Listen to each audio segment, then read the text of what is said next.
আপোনালোক সকলোকে নমস্কাৰ জনাইছোঁ। আজি আপোনালোকৰ জৰিয়তে আমি ৰাইজৰ আগত ৰাষ্ট্ৰীয় খাদ্য সুৰক্ষা আইন 2013 অধীনত ৰেচন কাৰ্ড প্ৰাপ্ত পৰিয়ালসকলক ৰাজসাহায্যযুক্ত মচুৰ দাইল, চেনি আৰু নিমখ যোগান আঁচনিৰ কিছুমান গুৰুত্বপূৰ্ণ দিশ আমি জনাব বিচাৰিছোঁ। অসম চৰকাৰৰ খাদ্য আৰু ৰাজহুৱা বিতৰণ আৰু গ্ৰাহক পৰিক্ৰমা বিভাগে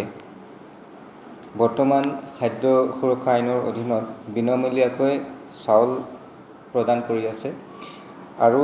প্ৰতিটো ৰেচন কাৰ্ড প্ৰাপ্ত পৰিয়ালে এই মাহৰ পৰা ৰাজসাহায্যযুক্ত মচুৰ দাইল, চেনি আৰু নিমখ লাভ কৰিব। এই অভিলাষী আঁচনিৰ জৰিয়তে আজিৰে পৰা ডিব্ৰুগড় জিলাৰ প্ৰায় 9,26,000 হিতাধিকাৰী প্ৰায় 2,92,000 ৰেচন কাৰ্ডধাৰী পৰিয়ালে সুলভ মূল্যত মচুৰ দাইল, চেনি আৰু নিমখ লাভ কৰিব। এই আঁচনিৰ জৰিয়তে প্ৰত্যেকটা ৰেচন কাৰ্ড থকা পৰিয়ালে প্ৰতিমাহে ৰেচন কাৰ্ডৰ বিপৰীতে 69 টকাকৈ 1 কিলোগ্ৰাম মচুৰ দাইল, 38 টকাকৈ 1 কিলোগ্ৰাম চেনি আৰু 10 টকাত 1 কিলোগ্ৰাম নিমখ ক্ৰয় কৰিব পাৰিব। চৰকাৰে নিৰ্ধাৰণ কৰা এই সামগ্ৰীসমূহৰ মুকলি বজাৰত বৰ্তমান উপলব্ধ মূল্যতকৈ যথেষ্ট কম আৰু এই সামগ্ৰীসমূহৰ দাম কেৱল এই নৱেম্বৰ আৰু ডিচেম্বৰ মাহৰ বাবেহে প্ৰযোজ্য। ৰাজ্যক আমাৰ যিমান ফেয়াৰ প্ৰাইচ শ্বপছ আছে তাতে জানুৱাৰী মাহৰ পৰা 2026 জানুৱাৰী মাহৰ পৰা মচুৰ দালি আৰু হ্ৰাস কৰি 60 টকাত প্ৰতি কিলোগ্ৰাম উপলব্ধ কৰা হ'ব আৰু চেনি 30 টকাত প্ৰতি কিলোগ্ৰাম আৰু নিমখ 10 টকা প্ৰতি কিলোগ্ৰামত উপলব্ধ কৰা হ'ব। এই তিনিওবিধ সামগ্ৰী বিশেষভাৱে তৈয়াৰী 1 কিলোগ্ৰামৰ পেকেটত উপলব্ধ হ'ব। এই দাইল, চেনি আৰু নিমখ সুলভ মূল্যৰ দোকানীসকলে প্ৰতি মাহৰ অন্ন সেৱা দিন, তাৰমানে 1 তাৰিখৰ পৰা 10 তাৰিখৰ ভিতৰত যেতিয়া আমাৰ খাদ্য সুৰক্ষা আইনৰ অধীনৰ চাউল বিতৰণ হয় তেতিয়া একেলগে বিতৰণ কৰিব। কিন্তু নৱেম্বৰ মাহৰ আৰম্ভণি যিহেতু 10 তাৰিখৰ পৰা হ'ব, 10 তাৰিখৰ পৰা 19 তাৰিখলৈকে নৱেম্বৰ মাহৰ সামগ্ৰীখিনি সুলভ মূল্য দোকানত উপলব্ধ হ'ব। ইয়াৰ বিপৰীতে যিখিনি আমাৰ সুলভ মূল্যৰ দোকানী আছে তেখেতলোকে প্ৰতি কিলোগ্ৰাম সামগ্ৰী বিক্ৰী কৰিলে 2 টকাকৈ লাভ কৰিব আৰু আমাৰ গাঁও পঞ্চায়ত সমবায় সমিতি পৰ্যায়ত 1 টকা 80 পইচাকৈ পাৰ কিলোগ্ৰাম তেখেতলোকে বেনিফিট এটা লাভ কৰিব। ইয়াত যেতিয়া গ্ৰাহকে ক্ৰয় কৰিব, হিতাধিকাৰীসকলে যেতিয়া ক্ৰয় কৰিব FPS লেভেলত, FPSৰ যিসকল আমাৰ ডিলাৰ্ছসকল আছে তেখেতলোকে 2 টকা প্ৰতি কিলোগ্ৰাম তাতে ডিডাক্ট কৰি বাকীখিনি GPSSক জমা দিব। GPSSে নিজৰ 1 টকা 80 পইচা পাৰ কিলোগ্ৰাম কমিশ্যন তেওঁলোকে সেইখিনি ডিডাকশ্যন কৰি বাকীখিনি বিভাগক জমা কৰি দিব। তিনিওবিধ সামগ্ৰী কেৱল ইপছ মেচিনৰ জৰিয়তে অনলাইন প্ৰক্ৰিয়াৰে সংগ্ৰহ কৰিব পাৰিব। প্ৰতি সামগ্ৰীৰ বাবে হিতাধিকাৰীসকলে ইপছ মেচিনৰ দ্বাৰা পৃথকে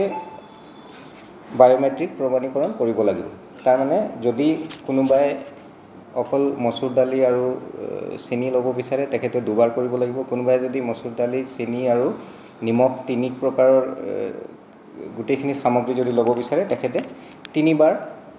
বায়'মেট্ৰিক দিব লাগিব প্ৰত্যেকটা আইটেমৰ এগেইনষ্টত। আৰু প্ৰত্যেকটা ৰেচন কাৰ্ডৰ এগেইনষ্টত সামগ্ৰীৰ 1 কেজিকৈ পেকেট তেওঁলোকে ল'ব পাৰিব। সেইখিনি আমাৰ ছাবচিডাইজড ৰেটত উপলব্ধ কৰা হ'ব।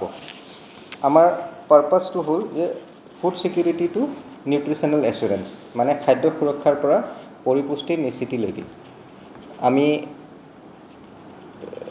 অসম চৰকাৰৰ ফালৰ পৰা যিখিনি আমাৰ সুলভ মূল্যৰ দোকান আছে তেওঁলোকৰ জৰিয়তে উপলব্ধ কৰা হ'ব। আৰু তাৰ কাৰণে আমি সকলো যিসকল ৰেচন কাৰ্ডধাৰী পৰিয়াল আছে তেখেতলোকক জিলা প্ৰশাসনৰ ফালৰ পৰা অনুৰোধ জনাম যাতে তেওঁলোক 10 তাৰিখে যেতিয়া আৰম্ভণি হ'ব তেতিয়া যাতে নিজৰ সুলভ মূল্য দোকানত উপস্থিত থাকে। কাৰণ তেতিয়া তেখেতলোকে গোটেই প্ৰক্ৰিয়াটো গম পাব যে কেনেকৈ সেই বেনিফিটছখিনি ল'ব লাগে প্লাছ কিমান মূল্য দিব লাগিব কি কি আমাৰ কৰিবলগীয়া আছে চ' সেই গোটেইখিনি কথা জানিবলৈ তেখেতলোক আহি যাতে উপস্থিত হয় আপোনালোকৰ জৰিয়তে মই ৰাইজক অনুৰোধ জনাব বিচাৰিছোঁ যদি কেতিয়াবা এইখিনি কাম কৰোঁতে আমাৰ সুলভ মূল্যৰ লেভেলত আমাৰ হিতাধিকাৰীসকলে কিবা যদি অসুবিধা পায় তেখেতলোকে যদি ভাবে যে তেখেতলোকৰ কিবা সমস্যা হৈছে বা নিয়মমতে কিছুমান ক'ৰবাত যদি হোৱা নাই আমি তেখেতলোকক অনুৰোধ জনাইছোঁ যে আমাৰ ডিষ্ট্ৰিক্ট লেভেলত 1077 এটা আমাৰ টোল ফ্ৰী নম্বৰ আছে তাতে যাতে তেখেতলোকে কল কৰি 10 তাৰিখৰ পৰা তেখেতলোকে কল কৰিব আৰম্ভ কৰিব পাৰিব 10 তাৰিখৰ পৰা তেখেতলোকে যাতে সেই নম্বৰতে কল কৰি আমাক ইনফৰ্ম কৰে ডিব্ৰুগড় জিলাত টোটেল 1532টা ফেয়াৰ প্ৰাইচ শ্বপ আছে আৰু সেই গোটেই 1532টা ফেয়াৰ প্ৰাইচ শ্বপত আমাৰ 10 তাৰিখৰ পৰা আৰম্ভ হ'ব টোটেল আমাৰ সুগাৰ 2926 কুইণ্টেল মচুৰ দালি 2926 কুইণ্টেল আৰু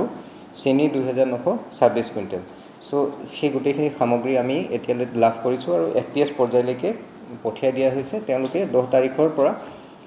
আৰম্ভ কৰিব পাৰিব চ' আপোনালোকৰ জৰিয়তে মই এই দুটা কথাই ৰাইজক অনুৰোধ জনাব বিচাৰিম প্ৰথমটো হ'ল তেখেতলোকে যাতে 10 তাৰিখে নিজৰ